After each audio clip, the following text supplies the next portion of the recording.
Shortly after attaining independence from Britain in 1960, Nigeria emerged as one of the promising countries in the Southern Hemisphere.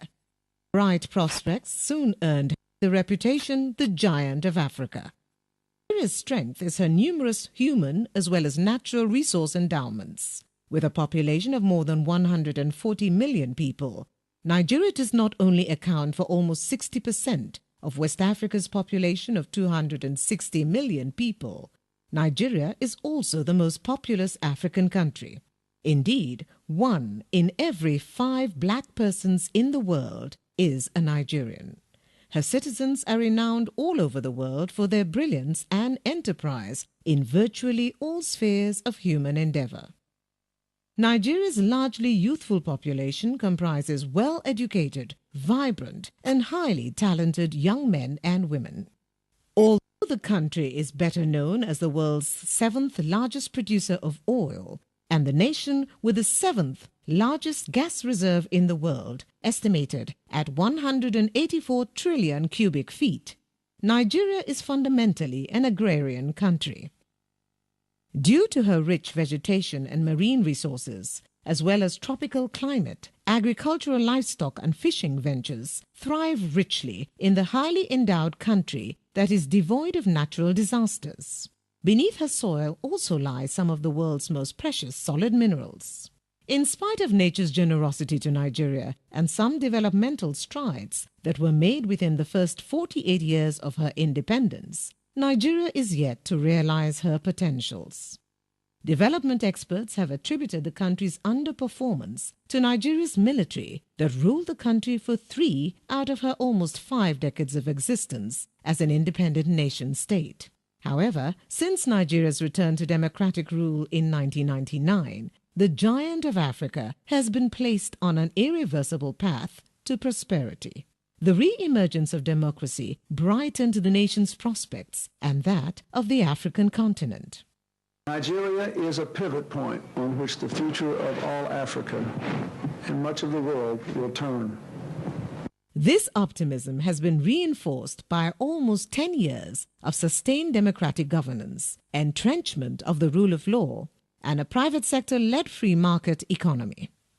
Today in Nigeria, there is a consensus of opinion that the best form of government for us is a democratic government.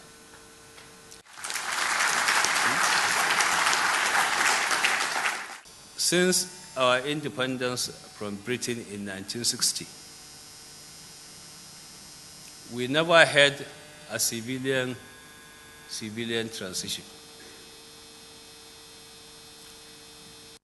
And that has become a constraint for the growth and development of democratic values. But so far, we are in our 9th year now of continuous democratic government. Now, the next pillar is the issue of the rule of law. We have also reached consensus that the best form of national economy will have is a free enterprise. The President's 7-point agenda was accordingly derived from these fundamentals. Development observers strongly believe that the agenda would help consolidate the highly impressive economic advances recorded in the last 5 years, when some of the nation's indices recorded triple-digit growth rates. For instance, her GDP increased by 130.8% between 2002 and 2007. The high momentum led to projections that Nigeria could be one of the 20 largest economies in the world by 2020. Observers are also confident that the presidential agenda would facilitate the attainment of this vision and the Millennium Development Goals, MDGs. The twin-track approach of sustained internal reforms and mobilization of considerable external resources in support of Nigeria's development process has been one of the major features of the Yar'Adua administration. On governance issues, we have ensured that the issues of transparency accountability, and the fight against corruption, we have ensured that we take these issues extremely seriously. Corruption is being fought today vigorously on two fronts. The anti-corruption agencies like EFCC, ICPC, Code of Conduct Bureau, that deal with the effect of corruption.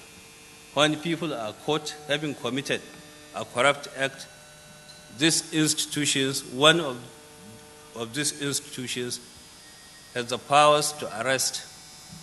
I have introduced another aspect of fighting corruption, which the root cause of corruption lies in disrespect for law and order, established regulations and procedures.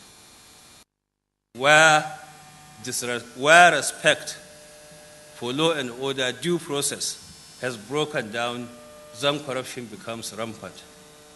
But where people respect the laws that govern their conduct, and respect the laws and procedures and regulations that govern their conduct in their public offices and even in their private interactions, then you will have, as much as possible, a corruption-free society.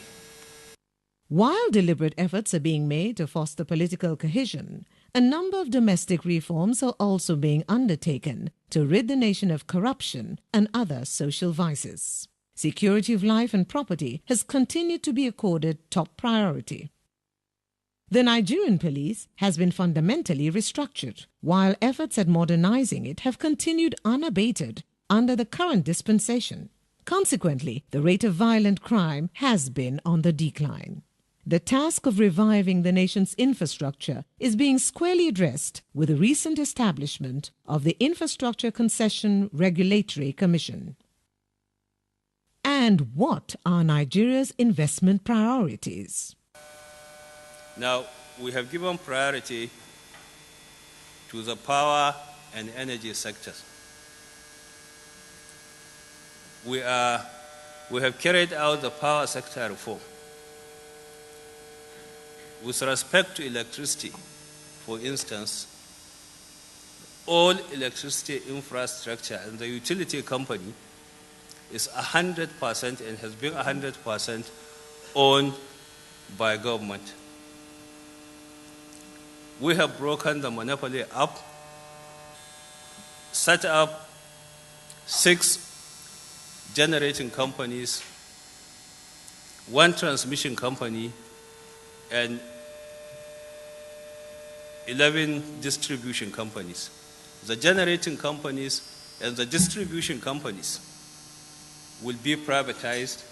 It is only the transmission company that will be controlled by government to ensure that you regulate competition and you don't create a situation whereby you break a public monopoly to create another private monopoly, so that those who generate electricity can be assured that the power they generate can be purchased by the transmission company, and no one can own the transmission company to try to ease out or buy over their competitors. Now, in what we are doing today in the power sector reform, we are looking for the private sector to come to take over the running and ownership of both the 6 generating companies and the 11 transmission distribution companies.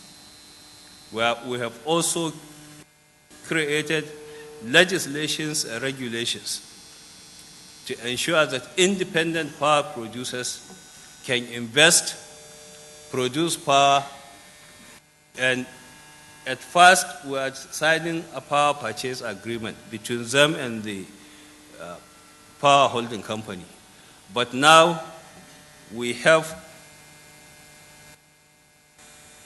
determined the appropriate commercial tariff for electricity, so that this will assist those investors who want to invest to produce power. In the petroleum sector, we need investors in the downstream sector of the petroleum sector. Most of the PMS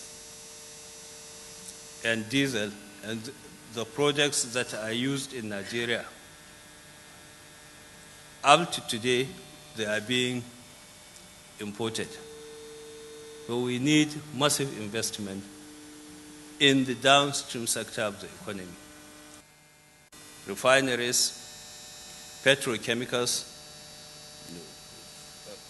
that will support the growth of a petrochemical industry, fertilizers, plastics, and so many varied products. In the petroleum sector, efforts at realizing Nigeria's full potentials as more of a gas-producing country have been intensified. We are inviting investors, companies that can come and partner with us to come and invest to produce this gas. We have a national gas master plan that investors can come and participate to actualize. The National Gas Master Plan envisages 3 hubs for gas collection, drying, and processing. Conscious of the fact that private sector development is key to the realization of Nigeria's development goals, the government has continued to enunciate and implement investment-friendly policies and incentives aimed at increasing the leadership role of the private sector in the operation of the national economy, as well as improving Nigeria's investment climate. For instance, the Investment Promotion Act now allows for 100% foreign ownership of enterprises, while a one-stop investment processing agency, Nigeria Investment Promotion Commission, NIPC, has been strengthened. Me llamo José Francisco Fuster Rosselló. Soy de Mallorca. Mr. Kiko Foster is a Spanish national who has lived and done business in Nigeria for 25 years. Mr. Foster, who is an architect, and his Nigerian wife are the 2 directors of their Nigerian registered company, Mallorca Limited.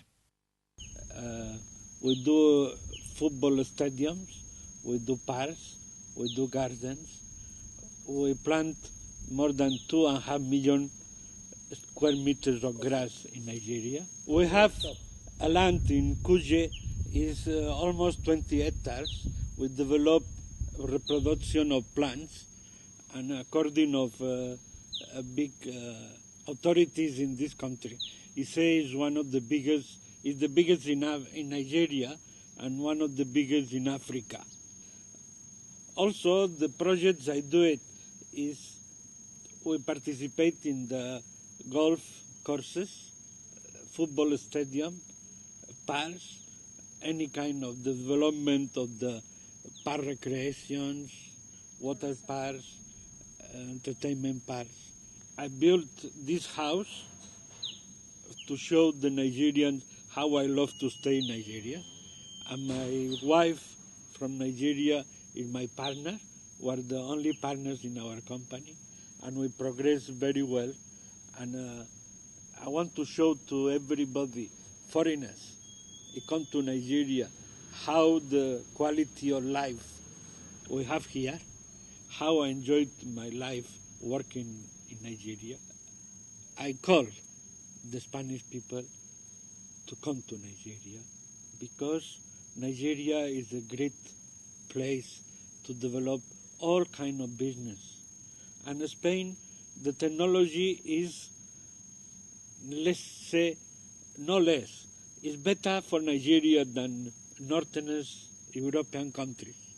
Who is in Spain, you have technology, basic, because Spain 30 years ago is very down, and in 30 years it grew to one of the best countries in the world, because invest in agriculture, in manufacturing, and in tourists.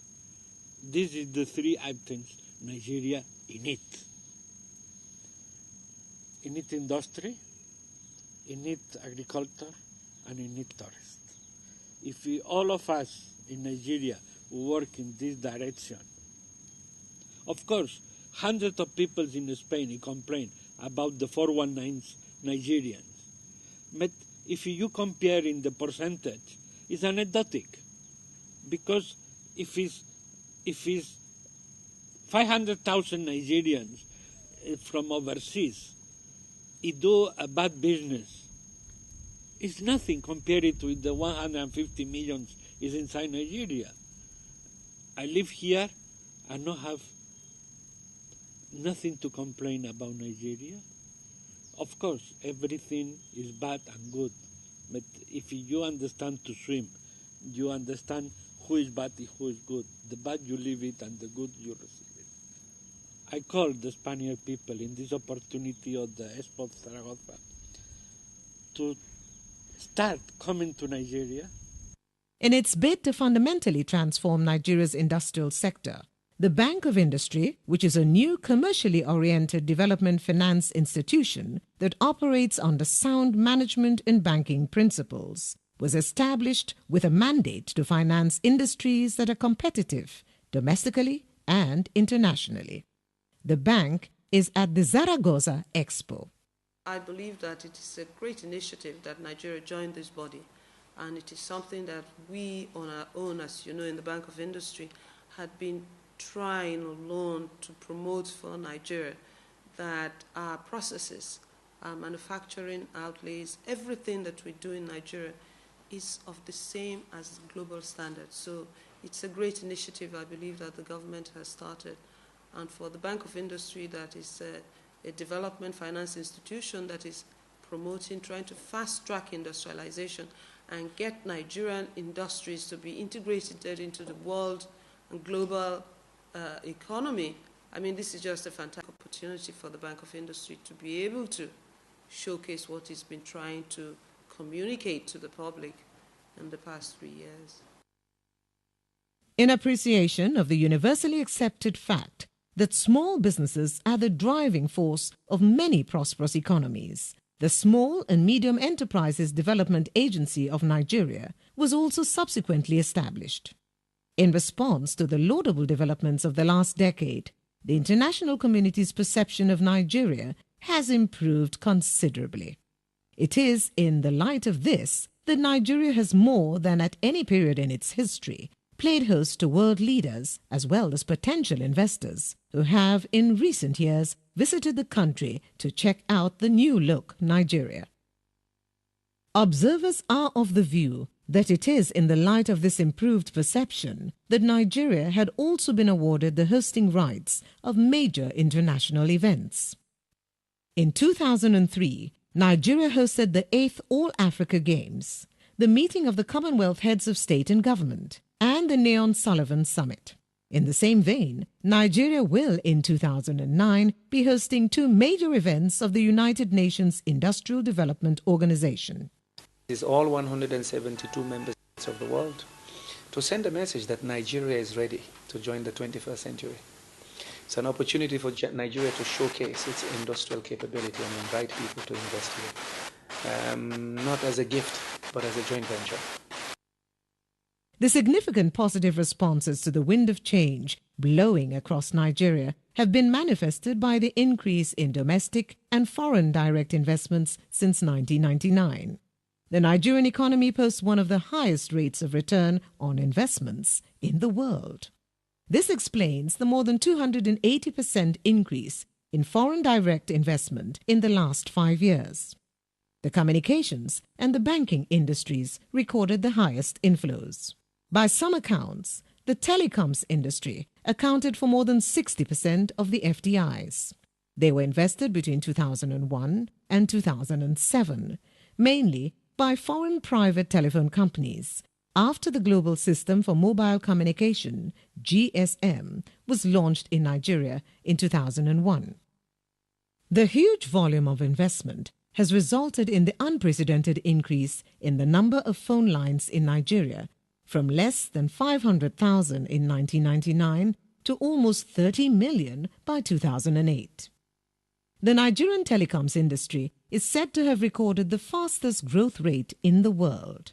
This has brought about corresponding enhancement of Nigeria's teledensity.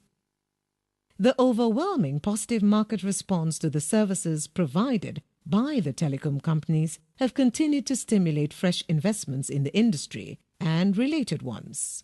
One of the telecom companies actually posted a profit of $500 million in its second year of operation.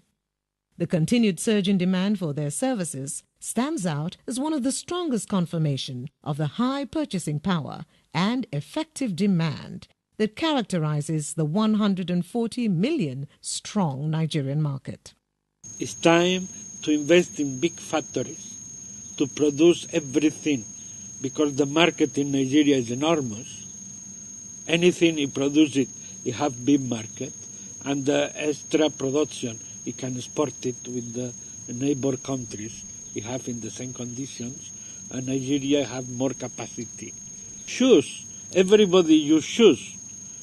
In Spain you have a lot of factories who is computerized, and the previous factory who have manual, it can bring to Nigeria.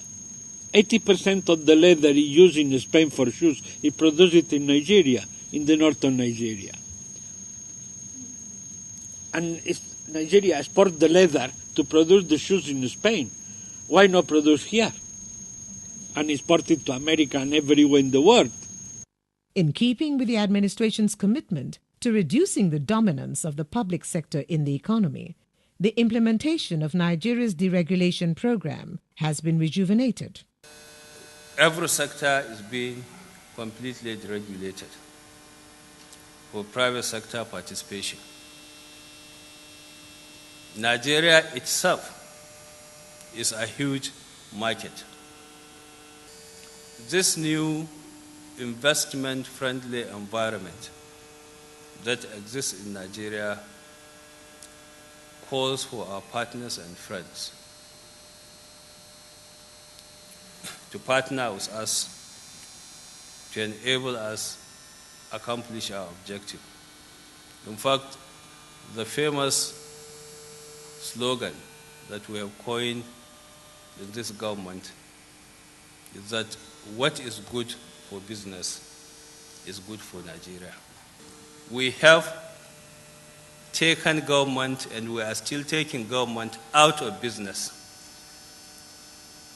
We have enacted legislations and regulations to ensure that government in Nigeria, its role is repositioned to properly create the enabling environment for the private sector to be in the driving seat of the national economy, so that government will perform regulatory functions to regulate competition and provide the necessary enabling environment and the required infrastructure for businesses to succeed and grow.